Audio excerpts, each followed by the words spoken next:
দেখা করতে এসেছিল আর আমাদের টোটোটা নিয়ে চলে গিয়েছিল, কারণ আমি টোটোর টাকা দিতে পারি না, দাদা টাকা দিতে পারবে টোটোর যা ছিল আমরা সব মিটিয়ে দিয়েছি। আর যে টোটোর মালিক সে বলেছিল যে এতটা টোটো নিয়ে যেতে পারবো না, যে টোটো এত দূর আমরা ছাড়তে পারবো না, তাই টোটোটা দিয়ে দিয়েছিলাম। আর সিপিটা আগে কি করেছে দেখো, আমার জন্য একটা গাড়ি এনেছে, সেটা সে আবার নিজের নামে করে দিয়ে সবাই দেখো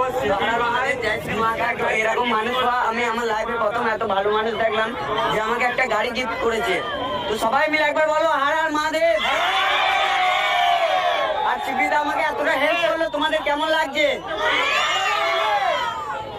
হার হার মহাদেব। তো জয় শ্রী মা কাছে কিছু বলতে চাও? আমি বলছি সবাই দ্বীপের পাশে থেকো, ভালোবাসা দিও, ওই জন্য বাবার কাছ পর্যন্ত এইভাবে যেতে পারে, এটা আমিও চাই অনেক মন থেকে। আর বাকি